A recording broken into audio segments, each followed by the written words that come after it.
Bible గ్రంథంలో నుంచి మనము లూకాసు వార్త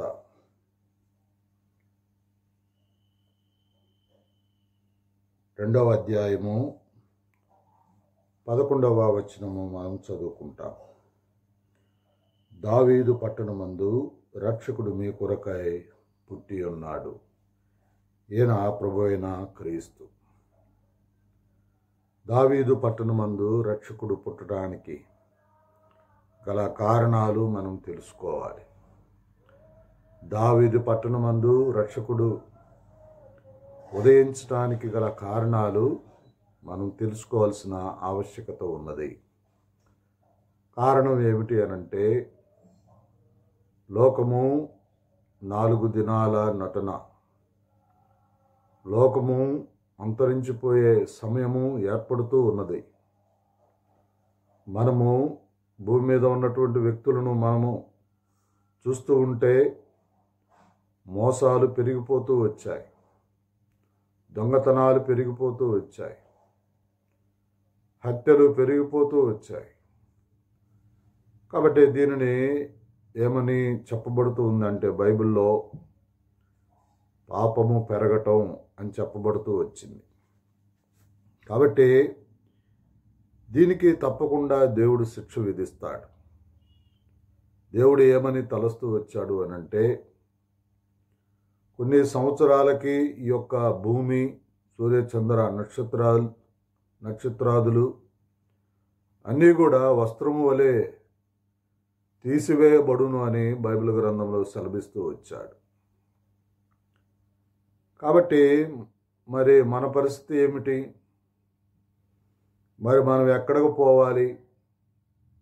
ఇలాంటి పెద్ద పెద్ద వస్తువులనే దేవుడు తీసివేస్తూ ఉంటే మనం ఎక్కడికి వెళ్ళాలి? మనల్ని ఎవరు రక్షించగలరు ఇలాంటి విపత్తుల నుంచి?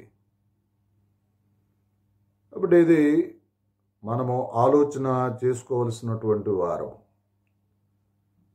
కాబట్టి భూమి మీద ఉన్నటువంటి మనుషులకు రక్షణ కలిగి ఉండే స్థలం ఏమిటి అనంటే యేసుక్రీస్తు.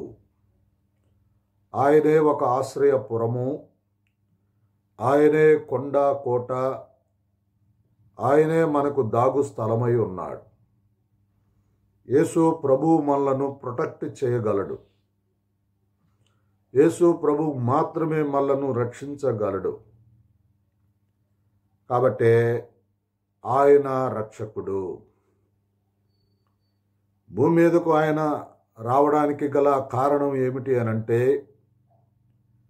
భూమి మీద తన సొత్తు ఉన్నది, తన ఆస్తి ఉన్నది, భూమి మీద తన ఊపిరి ఉన్నది, భూమి మీద తను చేస్తూ వచ్చినటువంటి పని వస్తువులు ఇక్కడ ఉన్నాయి. ఆ వస్తువు మనమే. కాబట్టి దీని కొరకై తప్పకుండా ఆయన వస్తాడు. దూర ప్రయాణం చేసినటువంటి వాళ్ళు సైతం తన సొంత ఊరిలో ఆస్తి ఉంటే తప్పకుండా ఆస్తి కొరకై వచ్చి చూసుకొని వెళ్తూ ఉంటారు. ఆస్తి కొరకు తప్పకుండా వస్తారు. భూమి మీద దేవుని యొక్క సృష్టి మనము కాబట్టి మన కొరకు దేవుడు తప్పకుండా వస్తాడు. కాబట్టి ఈసారి వచ్చేటప్పుడు ఆయన కొదమ సింహం వలె వస్తాడు, ఉగ్రుడై వస్తాడు. కాబట్టి మనము గ్రహించవలసింది ఏమిటి అనంటే, రక్షకుని చెంత మనం ఉండాలి. రక్షకుని దగ్గర మనం ఉండగలిగితే మన యొక్క జీవితాలకు మేలు. కాబట్టి యోహాను సువార్త 12వ అధ్యాయము 47వ వచనంలో, లోకమును రక్షించుటకు యేసుక్రీస్తు ఈ లోకానికి వచ్చాడని రాయబడ్డది. లోకములో మనమే ఉన్నాం, లోకంలో మన బిడ్డలు ఉన్నారు. ఎటు దిక్కు తోచని పరిస్థితుల్లో హింసకు గురవుతూ ఇబ్బందులు పడుతూ ఆయన ఈ యొక్క హింసలన్నిటినీ చూస్తూ ఉన్నాడు. కాబట్టి ఆయన లోకానికి రావడానికి గల కారణం ఏమిటి అనంటే తన ప్రజలను రక్షించడం కొరకు ఆయన భూమి మీదకు వచ్చినట్లుగా మనము గ్రహించవచ్చు. కాబట్టి దారి తెలియనటువంటి వారికి, పాపముతో నిండి ఎటు ఎలాలో తెలియనటువంటి పరిస్థితిలో ఉన్నటువంటి వారిని ఆ లోకంలో నుంచి రక్షించడం కొరకు దేవుడే మానవ రూపంలో భూమి మీదకు వచ్చాడు. ప్రకటన గ్రంథం 21వ అధ్యాయము 8వ వచనంలో నరకము నుండి తప్పించడం కొరకు ఆయన వచ్చాడని రాయబడుతూ వచ్చింది. కాబట్టి నరకం భూమి మీద మనిషికి తను చేస్తూ వచ్చినటువంటి క్రియలను బట్టి ప్రతి ఫలము దేవుడు ఇవ్వనై ఉన్నాడు. నీ చేలో పనిచేసే వాళ్ళకు నువ్వు జీతం ఇస్తావుగా, అదేవిధంగా భూమి మీద తను ఉంచినటువంటి మనలను మనం చేస్తూ వచ్చినటువంటి పనుల నిమిత్తమై ఆయన జీతం ఇచ్చేటువంటి వాడు. దేవుడు మనకు అనేక తలంపులు ఇచ్చాడు. దేవుని కొరకు మనము ఉపయోగపడినామా లేదా అన్నది దేవుడు చూసుకొని వారికి జీతం ఇచ్చేటువంటి వాడు. కాబట్టి దేవుని పక్షాన ఉన్నటువంటి వాళ్ళేమో దేవునితో ఉంటారు. అది పరలోక రాజ్యం, వైకుంఠం, మోక్షం అని చెప్పబడింది. దేవునికి వ్యతిరేకంగా ఉన్నటువంటి వాళ్ళు, నాకు వద్దులే, ఆయన మంచోడు కాదు, ఆయన అన్ని అబద్ధాలు చెప్పాడు, మమ్మల్ని తప్పుద్రోవలో నడిపించాడు, ఆయన మాకు వద్దు, మేము ఒకరిని నమ్మాము, ఇలాంటి ఆలోచనలు కలిగినటువంటి వాళ్ళందరూ ఎక్కడికి వెళ్తారంటే మండుచుండు అగ్ని గుండంలోనికి వెళ్తారు అని రాయబడ్డది. ఏమిటి ఆయన ఒక్కడేనా ఇచ్చేది అని అంటే ఆయన ఒక్కడే ఇచ్చేది. భూమి మీద చరిత్ర కలిగి చరిత్రకు ఆధారాలు ఉన్నటువంటి ఏ దేవుడికి కూడా ఆధారాలు లేవు, కానీ యేసుక్రీస్తుకు ఆధారాలు ఉన్నాయి, చరిత్ర ఉన్నది. యేసుక్రీస్తు పూర్వము అలెగ్జాండరు 350 సంవత్సరాల క్రితం బ్రతికాడు. ఆయన గురువు గారు సోక్రటీసు 350 సంవత్సరాల క్రితం వాళ్ళు ఉన్నారు. తర్వాత ఇంకా చరిత్రకారులు బోలెడు మంది ఉన్నారు. వీళ్ళందరూ కూడా భూమి మీద తిరిగారని నమ్ముతున్నాంగా, చరిత్రలో చూస్తున్నాంగా. వాళ్ళైతే ఎట్లా చేశారు అట్లా చేశారనేది మాత్రం నువ్వు నమ్ముతావు. కానీ దేవుడే భూమి మీదకు వచ్చి ఆయన నీ కొరకై నా కొరకై ఈ భూమి మీద జీవించి సర్వ మానవ పాప పరిహారార్థమై ఆ రోమా సామ్రాజ్యం, రోమీలు పరిపాలించే ఆ కాలంలో దేవుడు సమస్త మానవాళి పాప ప్రాయశ్చిత్తార్థమై రక్తాన్ని కార్చాడు. కొరడాలతో ఆయన కొట్టారు అని మనం చెబితే ఆయన నమ్మటానికి ఇబ్బంది అవుతుంది. ఎంత ఘోరం అండి. అందుకనే పురాతన మార్గాలను వెతికి చూడండి. మీరు గ్రంథాలను తిరగేయండి. కన్య అయిన మరియ గర్భాన ఒక రక్షకుడు పుట్టబోతూ ఉన్నాడు. ఆయనే ఈ యొక్క లోకాన్ని రక్షించేటువంటి వాడు అని చెప్పి గ్రంథాలు మాట్లాడుతూ ఉన్నాయి, ఉపనిషత్తులు మాట్లాడుతూ ఉన్నాయి, వేదాలు మాట్లాడుతూ ఉన్నాయి. నీకు అర్థం కాకపోతే వాటిని తీసుకొని చదువు, అందులో ఎలాంటి అభ్యంతరం ఏమీ లేదు. కాబట్టి ఇలాంటి సత్యాన్ని నమ్మనటువంటి వాడికి ఏమి శిక్ష విధించాలి? ఎన్నిసార్లు మొత్తుకున్నా సరే దేవుని దగ్గరకు రావలసినటువంటి ఆ వ్యక్తి మనిషి రాకుండా ఉంటే దేవునికి కోపం రాదా? తప్పకుండా వస్తుందిగా. నీ బిడ్డలకు నువ్వు చాలాసార్లు చెబుతావు ఏదైనా ఒక విషయమై, వాడు వింటలేదు. ఏం చేస్తావు? కొట్టవా నువ్వు? తప్పకుండా కొడతావు, వాడికి శిక్ష వేస్తావు నువ్వు.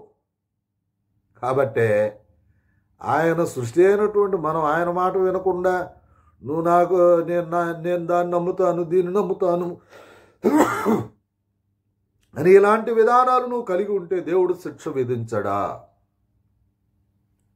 దేవుడు శిక్ష విధించడం న్యాయమండి. అది ఆ శిక్షే నిత్యాగ్నిగుండము. ఆ శిక్షే నిత్యాగ్నిగుండము. ఈ యొక్క నరకం నుంచి తప్పించడానికి భూమి మీదకు వచ్చాడు, నిన్నేయటానికి కాదు. నువ్వు నమ్మితే దాని నుంచి తప్పించబడతావు. నువ్వు యేసు ప్రభువు దగ్గరకు వస్తే చాలు, ఆ శిక్ష నీ మీద ఉండదు. తర్వాత 1 యోహాను రాసిన పత్రిక 3వ అధ్యాయము 8వ వచనంలో అపవాది క్రియలను లయం చేయడానికి మనిషి కుమారుడు ఆయన భూమి మీదకు వచ్చాడని రాయబడుతూ వచ్చింది. అపవాది దేవునికి వ్యతిరేకమైనటువంటి వాడు. యెషయా గ్రంథం 14వ అధ్యాయంలో మనం చూస్తే ఆయన తేజో నక్షత్రం అని రాయబడుతూ వచ్చింది. నేను దేవుని సింహాసనం కంటే ఎత్తైనటువంటి దానిగా నా సింహాసనాన్ని చేసుకుంటానని చెప్పి యెషయా గ్రంథం 14వ అధ్యాయంలో వాడు మాట్లాడుతూ వచ్చాడు. గర్విష్టి, మంచి గాయకుడే కానీ గర్విష్టి, దేవుని కంటే సుఖం ఎక్కువగా కోరుకునేటువంటి వాడు, దేవుని కంటే ఎక్కువ ఆధిపత్యాన్ని అధికారాన్ని కోరుకునేటువంటి వాడు, సృష్టించినటువంటి వ్యక్తి కంటే ఎక్కువ స్థాయిని ఆశిస్తూ వచ్చినటువంటి వాడు ఈ యొక్క అపవాది. వాడు మల్లను భూమి మీద మల్లను చెరిపివేస్తూ ఉన్నాడు.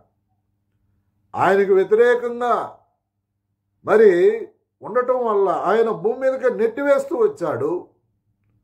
భూమి మీద మనుషులను ఈనాడు దేవుని రాజ్యంలోనికి వెళ్లకుండా వాడు మోసం చేస్తూ ఉన్నాడు. ప్రేమైన దేవుని బిడ్డలారా, ఇలాంటి వ్యక్తులను దేవుడు రక్షించాలని కోరుకుంటూ వచ్చాడు. అపవాది క్రియలతోటి ఎవరైతే బాధపడుతూ ఉన్నారో, ఎవరైతే అపవాది చేత బాధింపబడుతూ ఉన్నారో, మోసపోతూ ఉన్నారో, వాడి యొక్క కబంధ హస్తాల్లో ఎవరైతే ఉన్నారో వాళ్ళను రక్షించడానికి భూమి మీదకి వచ్చారు. ఎవరండి అని అంటే, త్రాగుడు ఒక సాతాను క్రియ, వ్యభిచారం అది ఒక సాతాను క్రియ, దొంగతనం అది ఒక సాతాను క్రియ, బూతులు మాట్లాడటం అది ఒక సాతాను క్రియ. ఈ విధంగా మనుషులను ఆయా పాపపు క్రియల్లో వాడు నిలిపి మనుషులను మోసం చేస్తూ ఉన్నాడు. కాబట్టే వీటిని నుండి రక్షించడం కొరకు రక్షకుడుగా భూమి మీదకు యేసు క్రీస్తుని పేరుతోటి దేవుడే భూమి మీదకు వచ్చాడు. కాబట్టే ఆయన సాతాను క్రియలను మన నుండి దూరం చేయడానికి వచ్చాడు. తర్వాత యోహాను సువార్త 3వ అధ్యాయము 16వ వచనంలో చూస్తే, దేవుడు లోకముని ఎంతో ప్రేమించెను కాగా తన అద్వితీయ కుమారునిగా పుట్టిన వాని యందు విశ్వాసముంచు ప్రతి వాడును నిత్య జీవం పొందినట్లు ఆయనను అనుగ్రహించాడు. కాబట్టి దేవుడు మనకు నిత్య జీవం ఇవ్వటానికి భూమి మీదకు వచ్చాడు. నిత్య జీవం నీకు వద్దా? తక్కిడో బిక్కడో ఏదో ఒక మూలన ఏదో చోట ఉండొచ్చులే అని అనుకుంటున్నావా? ఎవరు చూడలేరులే అని అనుకుంటున్నారా? మీ ఆవిడ చూస్తుంది, పరలోక రాజ్యంలో ఆమె ఉందనుకో, నువ్వు నరకంలో ఉన్నావు అనుకో, అక్కడ చూడటం అనేది జరుగుతుంది. అంతే కదా. లోకా సువార్త 16వ అధ్యాయంలో ధనవంతుడు లాజరును చూశాడుగా. గుర్తుపెట్టుకో, ఎవరు చూడరని అనుకోబాక. అయితే అక్కడ రిలేషన్స్ ఉండకపోవచ్చేమో కానీ నిన్ను చూస్తారు. కాబట్టి ప్రియమైన దేవుని బిడ్డలారా, మీరు గ్రహించవలసింది సత్యం ఏమిటి అనంటే, యేసు క్రీస్తు నీకు నిత్య జీవం ఇవ్వాలని కోరుకుంటున్నాడు. ఎంతకాలం బ్రతుకుతావు పాపములో? ఎంతకాలం నీ యొక్క మోసయుక్తమైనటువంటి బ్రతుకులో నువ్వు ఎంతకాలం బ్రతుకుతావు దేవుణ్ణి తృణీకరించి? ఎప్పటికైనా మనం ఆయన చేరాల్సిందే, ఆయన దగ్గరకు వెళ్ళాల్సిందే. లేదు కాదు అని అనటానికి కుదరదండి. కారణం ఏమిటంటే మన పక్కలో ఉన్నటువంటి వాళ్ళు కూడా లోకాన్ని విడిచి వెళ్తూ ఉన్నటువంటి వాళ్ళే. ఎవ్వరికి శాశ్వతం కాదండి. ఇక్కడ మాట్లాడే నాకేమన్నా శాశ్వతమని ఏమన్నా మాట్లాడుతున్నారని అనుకుంటున్నారా? ఎర్రగా బుర్రగా ఉన్నావు, బాగా చదువుకున్నావు, బాగా ఆస్తి ఉంది పాస్తి ఉందని మేమన్నా అనుకుంటున్నావా? వాడు కూడా సరిపోవాల్సిందేనండి. భూమి అనేది ఎవ్వరికి శాశ్వతం కాదు. కాబట్టి నువ్వు నిత్య జీవం చేరాలంటే మాత్రం యేసుక్రీస్తు మార్గమై ఉన్నాడు. యేసుక్రీస్తు తప్ప నీకు విమోచన కలిగించే వాళ్ళు ఎవరు కూడా లేరు. ఎందుకంటే ఆయన నీ కొరకు ప్రాణం పెట్టాడు, రక్తం కార్చాడు. సర్వ మానవాళి పాప ప్రాయశ్చిత్తార్థమై ఆయన రక్తం కారుస్తూ వచ్చాడు. అంగీకరించాల్సిందేనండి, తప్పదు. మనిషికి దేవుడు మాత్రమే, యేసుక్రీస్తు మాత్రమే ఆశ్రయ దుర్గమై ఉన్నాడు. ఇది మనం గ్రహించవలసినటువంటి సత్యం. చివరిదిగా యోహాను సువార్త 10వ అధ్యాయం 10వ వచనంలో మనకు సమృద్ధి కలుగు చేయుటకై ఆయన భూమి మీదకు వచ్చాడు. ఆయన అరచు పిల్లలకు ఆహారం పెట్టేవాడండి. చూసారా మీరు ఎప్పుడన్నా పిచ్చుకలు పంటేయటం ఎక్కడన్నా చూసారా? పిచ్చుకలు ఆహారం కొరకు కష్టపడటం నువ్వు ఎక్కడన్నా చూసావా? కాకులు ఆహారం కొరకు కష్టపడటం నువ్వు చూసావా? ఏకైక వ్యక్తి అండి భూమి మీద ఈ యొక్క ఆహారం కొరకు కష్టపడేటువంటి ఏకైక వ్యక్తి ఎవరు అని అంటే మనమే, మనుషులే. అవి మిగిలినటువంటి జంతువులు, పక్షులు ఇవన్నీ కూడా, క్రిములు ఇవన్నీ కూడా అవి దాచుకోవండి. వాటి దాచుకోవడానికి అవకాశం లేదు. కానీ మనిషి మాత్రం దాచుకొని సంవత్సరాలు తరబడి జీవిస్తూ ఉంటాడు. మరి వాటికి ఎలాగా లభిస్తూ ఉన్నాయి అనంటే ఏ పూటకు ఆ పూటే దేవుడు వాటికి దయచేస్తూ ఉన్నాడు. కాబట్టే అవి దేవుని వైపు చూస్తూ ఉంటాయి. పాముతో సహా అండి దేవుని వైపు చూస్తూ ఉంటుంది. కారణం ఏమిటి అనంటే ఆయన ఇచ్చువాడు. కాబట్టి నిన్ను సమృద్ధితో నింపి భూమి మీద సంతోషంగా ఉండేటట్లుగా చేసి ఆయన నిన్ను పరలోక రాజ్యం చేర్చాలన్నదే దేవుని యొక్క ఉద్దేశం. కాదనుకోబాక ఆయన ఇచ్చేటువంటి ఆయన సమృద్ధి నువ్వు కాదనుకోబాక. నీ పిల్లలు దీవించబడతారు. నీ యొక్క పిండి పిసుకు తొట్టి ఎప్పుడు సమృద్ధిగా ఉంచబడుతుంది. నీ యొక్క తైలపు బుడ్డి నీకు సమృద్ధి అయినటువంటి ఆయిల్ని ఇవ్వగలుగుతుంది. భూమి మీద నువ్వు సమృద్ధి అయినటువంటి జీవితాన్ని నువ్వు జీవించగలుగుతావు. నీ భర్త ధన్యుడిగా ఉంటాడు, నువ్వు ధన్యురాలుగా ఉంటావు. నీ కొడుకులు, నీ కూతురులు ధన్యకరమైనటువంటి జీవితాన్ని కలిగి ఉంటారు. ఎవ్వరు కూడా భిక్షమెత్తలేరు. దేవుని నమ్మి భిక్షమెత్తినటువంటి వాళ్ళు, దేవుని నమ్మి ఆకలితో అలమటించి చనిపోయినటువంటి వాళ్ళు ఎవరూ కూడా లేరు. ప్రేమైన దేవుని బిడ్డలారా, ఏలియాకి కాకులతోటి భోజనం పెట్టినటువంటి వాడు. ఈనాడు అరచు పిల్లలకు ఆహారం పెట్టేది ఆయనే. కాబట్టి ప్రభువునందు విశ్వాసం ఉంచు, నువ్వు దీవించబడతావు. నీలోగిటి నీ భార్య ఫలించు ద్రాక్షవల్లి వలె ఉంటుంది అని దేవుడు రాయిస్తూ వచ్చాడు. అతడు నీటి కాలువలో యోరన నాటబడిన చెట్టు వలె ఉంటాడు అని రాయబడుతూ వచ్చింది కీర్తనల గ్రంథంలో.